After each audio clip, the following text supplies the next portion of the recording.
On the matter of timing, I don't agree with the minister that we took too long. It should have been responded to immediately, and it should have been unequivocal rejection of what De Ros said.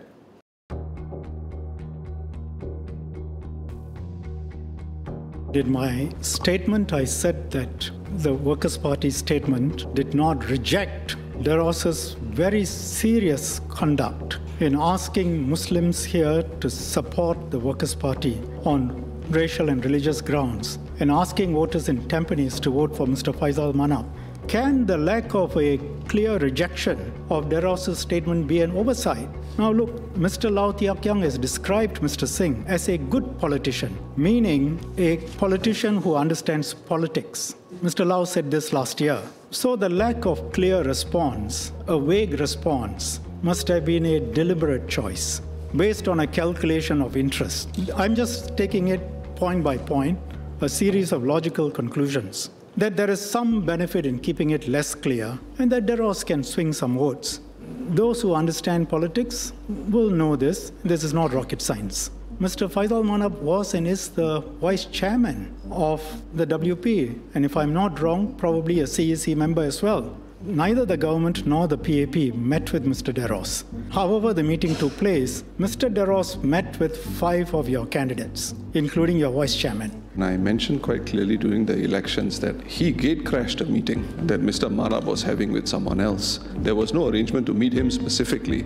De Ros put up his posts on the 23rd and 24th of April, nomination day and the second day.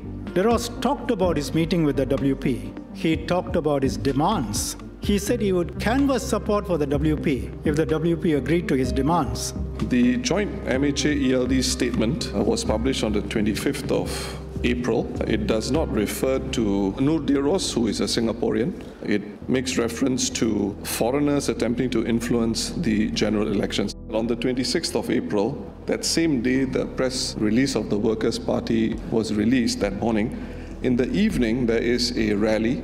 I make what I think the minister says are clearer remarks and statements about race and religion. So I have a disagreement with the minister about the question of timing. I don't think it's fair to say that the Workers' Party didn't take this issue seriously.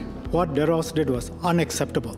If there is common ground on what that was unacceptable, then it should have been responded to immediately, and it should have been unequivocal rejection of what De Ros said. Who was Nur De Ros before these elections? I didn't know him. I'm not sure whether the minister knew him or the ministry knew of him, unless he was on MUIS or had served with MUIS at some point in some capacity. I'm not sure. I don't know. There should have been a clear rejection of De Ros's demands. There should have been a rejection of De Ros's support for the Workers' Party's Malay candidates. There should have been a rejection of his support for Mr. Faisal Manap. It wasn't done immediately, and when it was done without a clear rejection. In the heat of elections, attentions are all over the place. By dealing with it on the 23rd or 24th, points made by a certain Nur De Ros who really no one knows, I certainly didn't know of him. He later on the 6th of May, accepts that the Workers' Party didn't agree to anything that he said. He also later on congratulates Prime Minister Lawrence Wong. He speaks well of the government. The main purpose of my speech was to say, let's come together, keep faith with our fundamentals of multiracialism, and not play identity politics. My hope and the purpose of my speech is that we will learn from what had happened, move forward as one people, Singaporeans, together, agreed on the fundamentals. I understand the minister says that when the statement on Nur De Ros could have been clearer, I accept that. I think we can make certain things very clear. But my point is, if we talk about the national interest, if this is so important to the government, there are other ways to deal with it collectively as one Singapore.